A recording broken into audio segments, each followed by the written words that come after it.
आज हम लोग इस वीडियो में जानते हैं भारत का इतिहास। और भारत का इतिहास जो है इसमें हम लोग कुछ प्रश्नों के विषय में समझने वाले हैं। और आप लोगों को अब जैसे सिलेबस आपका अगर हर एक सब्जेक्ट चाहे मान लीजिए इतिहास वाला आप लोग तैयार कर लिए होंगे तो सिर्फ आप लोग को समझने की ज़्यादा ज़रूरत होगी, फिर आप लोग को लिखने की भी ज़रूरत नहीं होगी, क्योंकि इस समय रिवीजन करने का समय चल रहा है। अब आप लोगों का जो है ना कि आप लोग सिलेबस कंप्लीट करने वाला नहीं, सिर्फ आप लोग सिर्फ देखो कि इसे किस तरीके से हम लोग क्या क्या पढ़े हैं और क्या क्या पूछा जा रहा है। तो मात्र आप लोग थोड़ा सा ये चीज़ ज़रूर से देखना, क्योंकि ये बहुत ज़्यादा इम्पोर्टेंट है, जो कि आपके क्वेश्चन ये आ सकता है। इसलिए मैं आपको ये बता रही हूँ कि आपका हिस्ट्री से क्वेश्चन ये आ सकता है आप लोगों का। और एक चीज़ मैं आपको बता दूं कि अगर संपूर्ण जो है पूरा, चाहे आपका प्राचीन इतिहास हो या मध्यकालीन इतिहास हो या फिर आधुनिक इतिहास हो, इसका सारे के सारे जो क्वेश्चन हैं, मैं एक थोड़ा सा लंबी वीडियो हो जाएगी, यानी कि 1 घंटे 1.5 घंटे 2 घंटे की, उसको मैं आप लोगों के लिए ज़रूर बनाऊंगी, जिससे आप लोगों का कंप्लीट हो सकता है। मान लीजिए मैं नहीं कह सकती कि 25 घंटे का देखिए, आप लोग 14 घंटे का देखिए, क्योंकि आपके पास अब समय नहीं है और सारे सब्जेक्ट को कंप्लीट आपको करना है। ठीक है, तो वो आप लोग के बताऊंगी। बस यहाँ पे थोड़ा सा आप लोग ये देखिए, इसके बाद अभी क्वेश्चन पे क्वेश्चन आएगा जिसे आप लोग को देखना पड़ेगा, ज़रूरी है। अभी मैं आपका ये जो आंदोलन जितने भी हुए थे ये सब के विषय में बता चुकी हूँ, थोड़ा सा उसको देख लेना। ये पूरा इसी में सब कुछ देख लेना, इसी में एक वीडियो बना देती हूँ, इसका भी उसका भी दोनों को कंप्लीट कर दूंगी, जिससे आप लोग पूरा देख लेना। ठीक है, अब हम लोग चलते हैं क्या चीज़, पहले क्वेश्चन के तरफ चलते हैं। अगर आप लोग को आता है तो इसका ज़रूर आप लोग कमेंट करना और जवाब ज़रूर इसका देना। बहादुर शाह को क्या कहा जाता था? बहादुर शाह का एक दूसरा नाम था जिसे कहा जाता था शाहे बेखबर।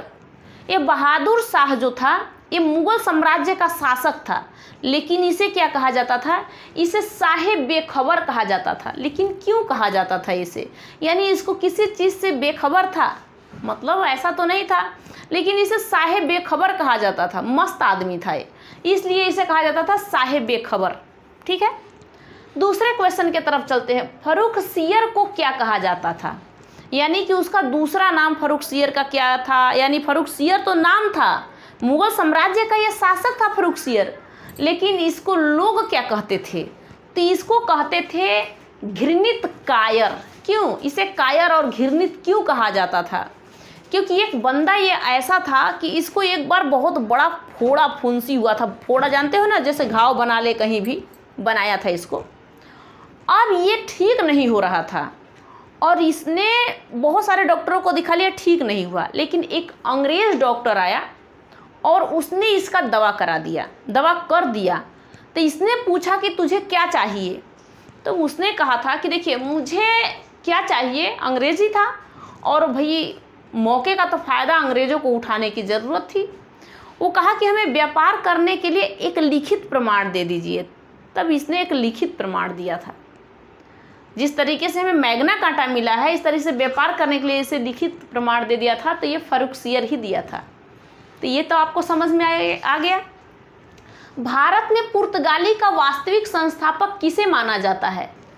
भारत में अल्मोड़ा पहले आया था, लेकिन ये जो वास्तविक संस्थापक माना गया था अलबुकर को। क्यों माना गया था? और क्योंकि पहले आ गया था जो पुर्तगाली था जिसका नाम था अल्मोड़ा, ये आया था 1505 में, लेकिन ये ब्लू ओशियन का निर्माण कर रहा था, ब्लू ओशियन पॉलिसी का बना रहा था और ज़्यादा फोकस उसी पे इसने दे दिया था। और जैसे ही ये आया था अल्बुकर ने बहुत कुछ काम किया भारत में बसने के लिए, पुर्तगालियों को रहने के लिए बहुत ज़्यादा काम किया था। अब ये सारे क्वेश्चन यहाँ पे दिया गया है जिसे मैं आपको बता सकती हूँ। तो ये है अल्बुकर। तो भारत में पुर्तगालियों का वास्तविक जो संस्थापक था यही अल्बुकर आया था। समझ में आया? अब चलिए आगे बढ़ते हैं। भारत में पहला यूरोपीय कंपनी कब आया था? यूरोपीय कंपनी, देखिए पहला भारत में यूरोपीय कंपनी 1498 में आया था, मतलब 1498 में आया था। और ये आया और आ करके भारत में बस गया। ये धीरे धीरे यूरोपीय आकर के बसने स्टार्ट कर दिए वास्को डी गामा भारत कब आया था? तो 1498 में जब ये आया, वास्को डी गामा जब ये आया तभी से इसने क्या किया कि 1498 में ये कंपनियों का निर्माण करना स्टार्ट कर दिया, जिसे कोची में इसने किया था। अच्छा, वास्को डी गामा दूसरी बार भारत में कब आया था? ये भी आपसे क्वेश्चन पूछा जाएगा कि दूसरी बार कब आया था। देखिए, एक बार तो आया 1498 में जब यहाँ से गया, तो 1500 फिर 2 में आता है, और कोची का किला 1503 में जीत लेता है। सारे चीज़ आपको याद में होना चाहिए, क्वेश्चन में है, मैं बता देती हूँ, आप बस देखते रहना। वास्को डी गामा कोची का किला कब जीता था? तो 1503 में, अभी बताई थी 1503 में जीता था। अभी आप लोग समझ लेना। ब्लू ओशियन पॉलिसी किसने लाया था? अभी आपको मैं बताई थी कि अल्बुकर जो था, नहीं, अल्बुकर को वास्तविक संस्थापक नहीं, उसको माना गया था अल्बुकर को वास्तविक संस्थापक, लेकिन अल्मोड़ा पहले आए और ब्लू ओशियन पॉलिसी पे इसने अपना पूरा फोकस दे दिया था। तो ब्लू ओशियन पॉलिसी किसने लाया था? तो अल्मोड़ा ने लाया था। अल्मोड़ा जो था ये ब्लू ओशियन पॉलिसी लाया था, यानी कि समुद्र में बनाना कि किस तरीके से हम आ जा सकते हैं। देखिए, जो वास्को डी गामा था भारत में, मान लीजिए कि उसको आने का एक समुद्री रास्ते से आया था। उसने भारत का खोज तो नहीं किया है, क्योंकि भारत का खोज कौन कर सकता है भैया? भारत क्या पहले से भुलाया हुआ अटका हुआ कहीं नहीं था। लेकिन भारत को आने के लिए उसे समुद्री रास्ते से क्यों आना पड़ा? क्योंकि इधर साइड में तो उसके था ही कि हम इधर ईरान से, तुर्की से, इधर साइड से आ सकते हैं। तुर्की को ऑटोमन्स कहा जाता था, और उस समय पुर्तगालियों को भारत में आने के लिए वो इजाज़त नहीं देते थे। अरब वाले इधर साइड से ये नहीं तो इधर आते और भारत यहीं पे उनको मिल जाता, लेकिन नहीं आने देते थे।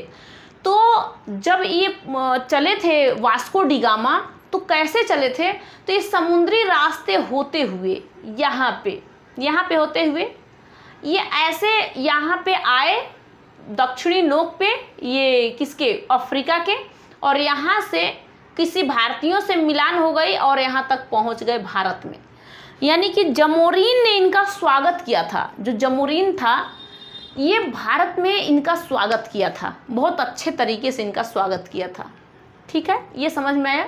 वास्को डी गामा भारत तो आ गया, और यहाँ पे कोची का किला भी जीत लिया। आने के बाद एक किला बनाया और जीता उसे। ब्लू ओशियन का तो किसने बनाया था? तो अल्मोड़ा लाया था। और अल्मोड़ा भारत में कब आया था? अगर अल्मोड़ा के बारे में पूछेगा कि भारत एक कब आया था, तब आप लोग क्या बताओगे कि ये कब आया था? तो 1505 में मैं आपको बता चुकी हूँ। बस आप लोगों को ध्यान में रहना चाहिए, जो इतिहास पढ़ चुका है वो भूल नहीं सकता है, नहीं पढ़ा है तो उसके लिए कठिन हो सकता है। अल्बुकर भारत कब आया था? अल्बुकर आया था 1509 में। अब बता चुकी हूँ कि जो इतिहास पढ़ लिया होगा उसके लिए तो बहुत आसान हो जाएगा क्वेश्चन ऐसे। किसने भारतीय महिलाओं से शादी करने के लिए पुर्तगालियों को प्रेरित किया था?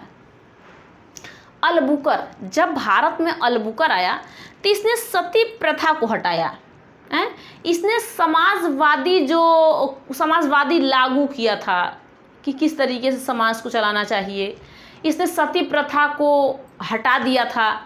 इसने देवराज कृष्ण से मिल लिया था। तो मतलब अगर पूछेगा कि अल्बुकर का विजयनगर के किस शासक से अच्छा संबंध था, तो आप लोग क्या बताओगे? कृष्ण देव राय से संबंध था।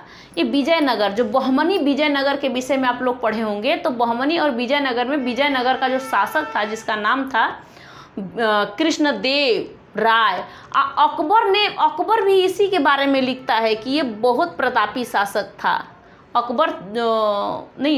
बाबर इनके विषय में, कृष्णदेव राय के विषय में बताता है। तो सारे चीज़ की घटनाएं आप लोग को पता होनी चाहिए। पुर्तगाल वाले पहले कहाँ आए थे? कालीकोट में पहले पुर्तगाल वाले आए, यहीं पे आए थे, और वास्को डी गामा आया था पहली बार। वास्को डी गामा का भारत में स्वागत किसने किया था? तो जमोरीन ने किया था। वही आकर के इनको स्वागत किया, और ये मसाला खरीदने के लिए, मसाले में भी काली मिर्च खरीदा था, और इसने 60 गुना मुनाफा कमाया। 60 गुना मुनाफा कमाया। मान लीजिए किसी चीज़ को हम 1 रुपये का 2 रुपये का खरीदें, इसको 60 रुपये में बेच देते, इस तरीके से इसने ऐसा काम किया था और इसीलिए बार बार आ रहा था कि हम यहाँ पे चलेंगे तो हम यहाँ से बहुत कुछ ले करके जाएंगे। तो ये तो आपको समझ में आया। क्या आपको 15 क्वेश्चन ही मिले?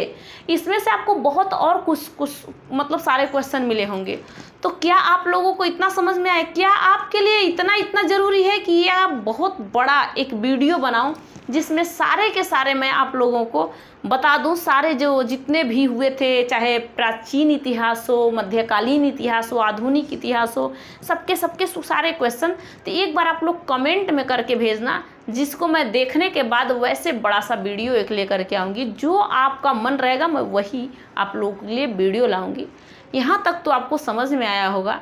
इसके बाद नेक्स्ट वीडियो मिलूँगी, तब तक के लिए जय हिंद, थैंक यू।